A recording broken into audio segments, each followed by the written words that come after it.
ಸಚಿವ ಜಮೀರ್ ಅಹಮದ್ ಖಾನ್ ಅವರ ಆಪ್ತ ಕಾರ್ಯದರ್ಶಿ ಸರ್ಫರಾಜ್ ಖಾನ್ ಅವರಿಗೆ ಈ ಫಾರೆಸ್ಟ್ ಸೆನ್ಸಿಟಿವ್ ಝೋನ್ಗಳ ಮೇಲೆ ಯಾಕಿಷ್ಟು ಕಣ್ಣು ಅಂತ ಗೊತ್ತಿಲ್ಲ. ಫಾರ್ಮ್ ಹೌಸ್ ಹೆಸರಲ್ಲಿ ಈಗ ಐಷಾರಾಮಿ ರೆಸಾರ್ಟ್ ಅನ್ನ ನಿರ್ಮಾಣ ಮಾಡ್ತಿದ್ದಾರೆ ಅನ್ನುವಂಥ ಆರೋಪ. ಫಾರ್ಮ್ ಹೌಸ್ಗೆ ಅಂತ ಪರ್ಮಿಷನ್ ತಗೊಂಡು ಅಲ್ಲಿ ಐಷಾರಾಮಿ ರೆಸಾರ್ಟ್ ಅನ್ನ ಕಟ್ತಾ ಇದ್ದಾನಂತೆ. ಮಡಿಕೇರಿ ತಾಲೂಕಿನ ಗಾಳಿಬೀಡು ಬಳಿ ಇರುವಂಥ ಒಣಚಲು ಹತ್ರ ಅವರು ರೆಸಾರ್ಟ್ ನಿರ್ಮಾಣ ಮಾಡ್ತಿದ್ದಾರೆ. ವಸತಿ ಸಚಿವ ಜಮೀರ್ ಅಹಮದ್ ಖಾನ್ ಅವರ ಆಪ್ತ ಕಾರ್ಯದರ್ಶಿ ಸರ್ಫರಾಜ್ ಖಾನ್. ಹೀಗಾಗಿ ಈ ಅಕ್ರಮ ರೆಸಾರ್ಟ್ ಅನ್ನ ನೆಲಸಮ ಮಾಡಬೇಕು ಅಂತ ಸ್ಥಳೀಯರು ಒತ್ತಾಯಿಸಿದ್ದಾರೆ.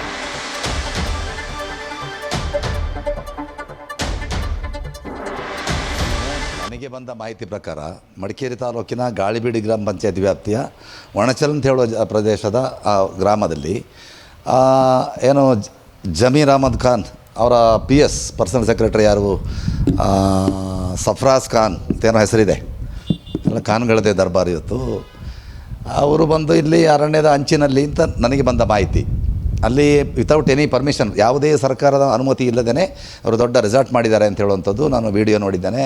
ಸ್ಥಳಕ್ಕೆ ಹೋಗಲಿಕ್ಕೆ ಸಮಯ ಆಗಿಲ್ಲ, ಹೋಗುವಂಥದ್ದು ವ್ಯವಸ್ಥೆ ಮಾಡ್ಕೊಳ್ತೇನೆ. ಇದು ಕಾನೂನು ಬಾಹಿರ ಮಾಡಿದ್ದಾರೆ ಅಂತ ನನಗೆ ತಿಳಿದು ಬಂದ ವಿಚಾರ. ನಾನು ಕೇಳ್ತಾ ಇರೋದು, ಈ ಮಂತ್ರಿಗಳಿಗೆ ಮಹೋದಯರಿಗೆ ಇಲ್ಲಿ ಅಕ್ರಮವಾಗಿ ರೆಸಾರ್ಟು ಮತ್ತೊಂದು ಮಾಡಲಿಕ್ಕೆ ಇವರಿಗೆ ಪರ್ಮಿಷನ್ ಇಲ್ಲದೇ ಅವರಿಗೆ ಮಾಡಲಿಕ್ಕೆ ಅವಕಾಶ ಕೊಟ್ಟಿದ್ದಾರೆ ಅಧಿಕಾರಿಗಳು ಅಂತ ಸಂಬಂಧಪಟ್ಟ ಇಲಾಖೆಗಳು. ಒಂದಷ್ಟು ತಹಶೀಲ್ದಾರ್ ಇಲಾಖೆಯವರು ಅದೇನೋ ಕನ್ವರ್ಟ್ಸ್ ಮಾಡಲಿಕ್ಕೆ ಎಂಥದ್ದು ಸಣ್ಣ ಮನೆ ಕಟ್ಟಲಿಕ್ಕೆ ಒಂದು ಪರ್ಮಿಷನ್ ಅಂತೇನೋ ಕೊಟ್ಟಿದ್ದಾರಂತೆ. ಅದು ಕಾನೂನು ಬಾಹಿರ ಅಂತ ಏನು ಹೇಳಕ್ಕೆ ಬರಲ್ಲ, ಅದನ್ನು ಸ್ಟಡಿ ಮಾಡಬೇಕಾಗಿದೆ ನಾನು. ಅರಣ್ಯದ ಅಂಚಿನಲ್ಲಿ ಯಾವುದೇ ಕಾರಣಕ್ಕೆ ಇದು ಪಶ್ಚಿಮ ಘಟ್ಟ ವ್ಯಾಪ್ತಿಗೆ ಬರುವಂಥದ್ದು ಮತ್ತು ರಿಸರ್ವ್ ಫಾರೆಸ್ಟ್ಗೆ ಬರುವಂಥದ್ದು, ಯಾವುದೇ ಕಾರಣಕ್ಕೆ ಅರಣ್ಯದಿಂದ ಪರ್ಮಿಷನ್ ಕೊಡೋಕ್ಕೆ ಬರಲ್ಲ. ಹಾಗಾಗಿ ಕಾನೂನು ಬಾಹಿರ ಅಂತ ನಾನು ಹೇಳ್ತಾ ಇದ್ದೇನೆ. ಏನು ಇದು ಗಾಳಿಬೀಡು ಇದರಲ್ಲಿ ಗ್ರಾಮ ಪಂಚಾಯತಿಯಲ್ಲಿ ಸರ್ಫರಾಜ್ ಖಾನ್ ಅನ್ನೋರದ್ದು ಹೆಸರಲ್ಲಿ RTC ನಡೀತಾ ಇದೆ. ಅಲ್ಲಿ ಅವರು ಸರ್ಫರಾಜ್ ಖಾನ್ ಅನ್ನೋರು ಫಾರ್ಮ್ ಹೌಸ್ಗೆ ಪರ್ಮಿಷನ್ ತೊಗೊಂಡಿದ್ದಾರೆ. ನಮ್ಮ ಹಳೆ ಇದ್ದಾಗ ಅವ್ರ ಕಡೆಯಿಂದ ಪರ್ಮಿಷನ್ ತೊಗೊಂಡಿದ್ದಾರೆ. ಮತ್ತು ಇವಾಗೇನು ಕಂಪ್ಲೇಂಟ್ ಆಗಿದೆ ಅಂತಂದರೆ ಅಲ್ಲಿ ಫಾರ್ಮ್ ಹೌಸ್ದು ಇದನ್ನು ಬಿಟ್ಟು ಬೇರೆ ಕಮರ್ಷಿಯಲ್ ಪರ್ಪಸ್ ಆಗಿ ಏನೋ ಕಟ್ತಾ ಇದ್ದಾರೆ ಅಂತ ಒಂದು ಕಂಪ್ಲೇಂಟ್ ಆಗಿತ್ತು. ಅದ್ರ ಪ್ರಕಾರ ನಾವು ನಮ್ಮ ಇಲಾಖೆಯಿಂದ, ರೆವೆನ್ಯೂ ಇಲಾಖೆಯಿಂದ ನೋಟಿಸ್ನ ಇಶ್ಯೂ ಮಾಡಿದ್ದೀವಿ. ಇಶ್ಯೂ ಮಾಡಿದಾಗ ಡಿಸೆಂಬರ್ ಟೈಮಲ್ಲಿ ನೋಟಿಸ್ ಇಶ್ಯೂ ಮಾಡಿದ್ವಿ. ಅವರು ಉತ್ತರ ಕೂಡ ಕೊಟ್ಟಿದ್ದಾರೆ. ಇವಾಗ ನಾವು ಫಾರ್ಮ್ ಹೌಸ್ಗೆ ಪರ್ಮಿಷನ್ ತೊಗೊಂಡಿದ್ದು ಅದನ್ನೇ ಮಾಡ್ತಾ ಇರೋದು ಅಂದ್ಬಿಟ್ಟು, ಬಟ್ ಸ್ವಿಮ್ಮಿಂಗ್ ಪೂಲ್ ಎಲ್ಲ ಇದೆ ಅಂದ್ಬಿಟ್ಟು ಏನೋ ಕಂಪ್ಲೇಂಟ್ ಆಗ್ತಾಯಿದೆ. ಆ್ಯಕ್ಚುಲಿ ಫಾರ್ಮ್ ಹೌಸ್ ಅಂತಂದರೆ ಟೋಟಲ್ ಏರಿಯಾ ಏನಿದೆ 10% ಆಫ್ ದ ಲ್ಯಾಂಡಲ್ಲಿ ಅವ್ರಿಗೆ ಕಟ್ಟೋದಕ್ಕೆ ಪರ್ಮಿಷನ್ ನಾವು ಕೊಡ್ತೀವಿ. ಅಗ್ರಿಕಲ್ಚರಲ್ ಪರ್ಪಸ್ಸು ಈ ಥರದ್ದು ಸಾಮಗ್ರಿಗಳು ಈ ಥರದ್ದು ಇಟ್ಕೊಳ್ಳೋಕ್ಕೆ ನಾವು ಫಾರ್ಮ್ ಹೌಸ್ಗೆ ಪರ್ಮಿಷನ್ ಕೊಡ್ತೀವಿ. ಅದು ಏನಾದರೂ ವೈಲೇಷನ್ ಆಗಿದ್ದರೆ KLR ಆ್ಯಕ್ಟ್ ಪ್ರಕಾರ ಅವರಿಗೆ ಏನೋ ಒಂದು ಅದ್ರ ಪ್ರಕಾರ ಫೈನ್ ಇರುತ್ತೆ. ಆ ಫೈನ್ನ ಪುಟಪ್ ಮಾಡಿಸಿ ನೆಕ್ಸ್ಟ್ ಅವರು ಕನ್ವರ್ಷನ್ ಮಾಡ್ಕೊಬೇಕು. ಅದನ್ನು ಅಪ್ಲಿಕೇಶನ್ ಹಾಕಿ ಅದನ್ನು ಕನ್ವರ್ಷನ್ ಮಾಡಿಸ್ಕೊಬೇಕು. ಮತ್ತು ಅದು ಏನು ಆನ್ಸರ್ ಮಾಡಿದ್ದಾರೆ ಅದು ನೋಡಿಕೊಂಡು ಮುಂದಿನ ಕ್ರಮ ಏನು ಹೋಗಬೇಕು ಅದನ್ನು ನಾವು ಮಾಡ್ತೀವಿ. ಇದರ ಕುರಿತಾಗಿ ಡೀಟೇಲ್ಸನ್ನು ಕೊಡ್ತಾರೆ ನಮ್ಮ ಪ್ರತಿನಿಧಿ ಪ್ರಜ್ವಲ್. ಈಗ ಜಾಯಿನ್ ಆಗ್ತಾ ಇದ್ದಾರೆ. ಪ್ರಜ್ವಲ್, ಈಗ ಜಮೀರ್ ಅಹಮದ್ ಖಾನ್ ಅವರ ಆಪ್ತ ಕಾರ್ಯದರ್ಶಿ ಸರ್ಫರಾಜ್ ಖಾನ್ ಅವರ ವಿರುದ್ಧ ಈ ರೀತಿಯಾಗಿ ರೆಸಾರ್ಟ್ ನಿರ್ಮಾಣ ಅನೇಕ ಬಾರಿ ಕೇಳಿ ಬಂದಿದೆ. ಕಬಿನಿ ಬ್ಯಾಕ್ ವಾಟರ್ಸ್ನಲ್ಲಿ ಅಕ್ರಮವಾಗಿ ನಿರ್ಮಾಣ ಮಾಡಿದ್ರು ಅಂತ. ಈಗ ಮಡಿಕೇರಿ ಸರದಿ, ಇವ್ರಿಗೆ ಅರಣ್ಯ ಸೂಕ್ಷ್ಮ ಪ್ರದೇಶನೇ ಯಾಕೆ ಗುರಿ ಅಂತ?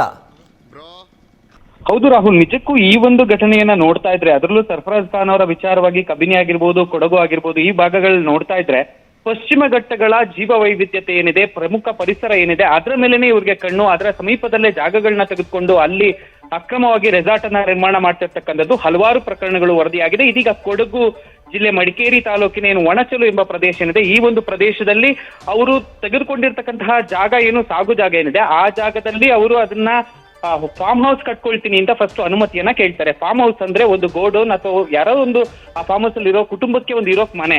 ಆದ್ರೆ ಆ ರೀತಿ ಅನುಮತಿಯನ್ನ ಪಡೆದುಕೊಂಡು ಇವರು 3 ಬಿಲ್ಡಿಂಗ್ ಅನ್ನ ಕಟ್ಕೊಂಡು ಅದರಲ್ಲೂ ಫ್ರಂಟ್ ಅಲ್ಲಿ ಐಷಾರಾಮಿ ಕೊಠಡಿಗಳು ನಿರ್ಮಾಣ ಮಾಡ್ಕೊಂಡು, ಜೊತೆಗೆ ಏನು ಸ್ವಿಮ್ಮಿಂಗ್ ಪೂಲ್ ಆಗಿರ್ಬೋದು, ಈ ತರ ಐಷಾರಾಮಿಯಾಗಿ ಬೇಕಾಗಿರ್ತಕ್ಕಂತಹ ಕಟ್ಟಡಗಳನ್ನೆಲ್ಲವನ್ನೂ ಕೂಡ ಕಟ್ಕೊಂಡು ಇರ್ತಕ್ಕಂಥದ್ದು ಸದ್ಯ ಈಗ ಸಾಕಷ್ಟು ವಿವಾದಕ್ಕೆ ಕಾರಣವಾಗಿದೆ. ಅವರು ಪರ್ಮಿಷನ್ ತಗೊಂಡಿದ್ದು ಫಾರ್ಮ್ ಹೌಸ್, ಆದ್ರೆ ಈಗ ಮಾಡ್ತಾ ಇರೋದು ರೆಸಾರ್ಟ್ ಅನ್ನೋ ಆರೋಪ ಕೇಳಿ ಬಂದಿದೆ. ಜೊತೆಗೆ ಇದು ಪಶ್ಚಿಮ ಘಟ್ಟ ವಲಯದ ಪ್ರದೇಶದಲ್ಲಿ ಬರೋದ್ರಿಂದ ಇಂತಹ ಪ್ರದೇಶದಲ್ಲಿ ರೈತರು ಯಾರಾದ್ರೂ, ಬೆಳೆಗಾರರು ಯಾರಾದ್ರೂ ಸುಮ್ಮನೆ ಹೋಗಿ ಒಂದು ತೋಟ ಮಾಡ್ಕೊಂಡಿದ್ರೆ ಆ ತೋಟಕ್ಕೆ ತಲತಲಾಂತರಗಳಿಂದ ಬಂದಿರ್ತಕ್ಕಂಥ ತೋಟಕ್ಕೆ ಅರಣ್ಯ ಇಲಾಖೆಯವರು ಅಬ್ಜೆಕ್ಷನ್ ಮಾಡ್ತಾರೆ, ಕಡ್ದಾಕ್ತಾರೆ. ಆದ್ರೆ ಈ ರೀತಿಯಾದಂತಹ ಪ್ರಭಾವಿಗಳು ಪರ್ಮಿಷನ್ ಯಾವುದಕ್ಕೋ ತಗೊಂಡು ಮತ್ತೇನೋವನ್ನು ನಿರ್ಮಾಣ ಮಾಡಿ ಎಲ್ಲವೂ ಕೂಡ ಖಾಸಗೀಕರಣವಾಗಿ ಈ ರೀತಿಯಾಗಿ ವ್ಯಾಪಾರದ ಉದ್ಯಮದ ಉದ್ದೇಶದಿಂದ ಈ ರೀತಿ ಅರಣ್ಯ ಪ್ರದೇಶ ಆಗಿರ್ಬೋದು, ಸೂಕ್ಷ್ಮ ವಲಯಗಳನ್ನ ಹಾಳು ಮಾಡ್ತಾ ಇದ್ರು ಕೂಡ ಯಾವ ಕಾರಣಕ್ಕೆ ರಾಜಕಾರಣಿಗಳಾಗಿರ್ಬೋದು, ಅಧಿಕಾರಿಗಳಾಗಿರ್ಬೋದು ಧ್ವನಿ ಎತ್ತಾ ಇಲ್ಲ ಒಂದು ಪ್ರಶ್ನೆ ಇದೀಗ ಉದ್ಭವ ಆಗಿರ್ತಕ್ಕಂಥದ್ದು. ಇನ್ನು ಪ್ರಮುಖವಾಗಿ ಅವರಿಗೆ 1.5 ತಿಂಗಳ ಹಿಂದೆ ನೋಟಿಸ್ ಕೊಟ್ಟಿದ್ದೀವಿ ಅಂತ ಏನೋ ತಹಶೀಲ್ದಾರ್ ಅವರು ಕೂಡ ಹೇಳ್ತಾರೆ. ಆದ್ರೆ 1.5 ತಿಂಗಳಿಂದ ಇದುವರೆಗೂ ಕೂಡ ಯಾವುದೇ ರೀತಿಯ ನೋಟಿಸ್ಗೆ ಉತ್ತರವನ್ನು ಕೊಟ್ಟಿಲ್ಲ. ಅಂದ್ರೆ ಎಷ್ಟು ಉಡಾಫೆತನ ಇದೆ ಅವರಲ್ಲಿ ಅಂತ.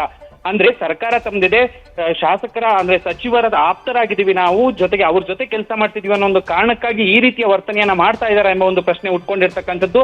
ಆದ್ರೆ ಕೊಡಗಿನ ಜನರು ಇದಕ್ಕೆ ಹೇಳ್ತಾ ಇರ್ತಕ್ಕಂಥದ್ದು ಯಾವುದೇ ರೀತಿ ಈ ರೀತಿ ಅಕ್ರಮಕ್ಕೆ ಬಿಡಬಾರ್ದು. ಈಗಾಗಲೇ ಅವ್ರಿಗೆ ನೋಟಿಸ್ ಕೊಟ್ಟಿದ್ರೆ ಇನ್ ಮುಂದೆ ಆ ಒಂದು ಕಟ್ಟಡವನ್ನ ಸಂಪೂರ್ಣವಾಗಿ ನೆಲಸಮ ಮಾಡಿ, ಅಂದ್ರೆ ರೆಸಾರ್ಟ್ ಅನ್ನ ನೆಲಸಮ ಮಾಡಬೇಕು ಅನ್ನೋ ಒಂದು ಒತ್ತಾಯವನ್ನು ಕೂಡ ಮಾಡ್ತಾ ಇರ್ತಕ್ಕಂಥದ್ದು. Rahul. Right Prajwal, thank you ಡೀಟೇಲ್ಸ್ಗೆ.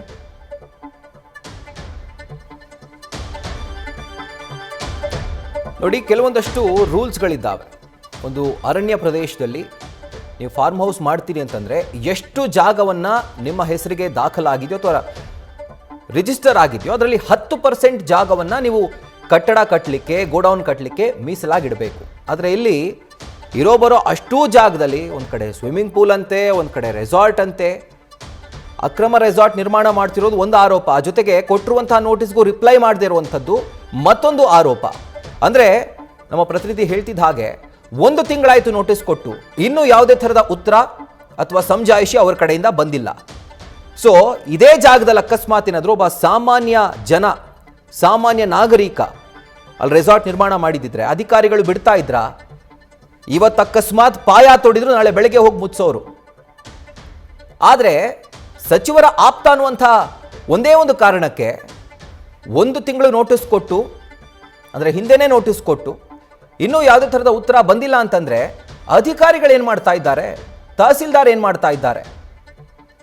ಈಗ ನಾವು ನೋಡ್ತೀವಿ, ರಸ್ತೆ ಅಗಲೀಕರಣ ಅಂತ ಹೇಳಿ ಚಿತ್ರದುರ್ಗದಲ್ಲಿ ಇವತ್ತು ಕಾವಾಡಿಗರ ಹಟ್ಟಿಯಲ್ಲಿ ಮನೆಗಳನ್ನು ನೆಲಸಮ ಮಾಡಿದ್ರಲ್ಲ, ಆ ರೀತಿ ಯಾಕೆ ಬುಲ್ಡೋಸರು ಈ ರೀತಿಯಾಗಿ ಪ್ರಭಾವಿಗಳ ಮನೆ ಮೇಲೆ ಏರಲ್ಲ ಅಂತ? ಯಾಕೆ ಬುಲ್ಡೋಸರ್ಗಳ ಆಪರೇಟ್ ಆಗಲ್ಲ? ನ್ಯೂಸ್ ಫಸ್ಟ್ ನಿರ್ಭೀತಿಯಿಂದ ನಿಮ್ಮ ಪರವಾಗಿ.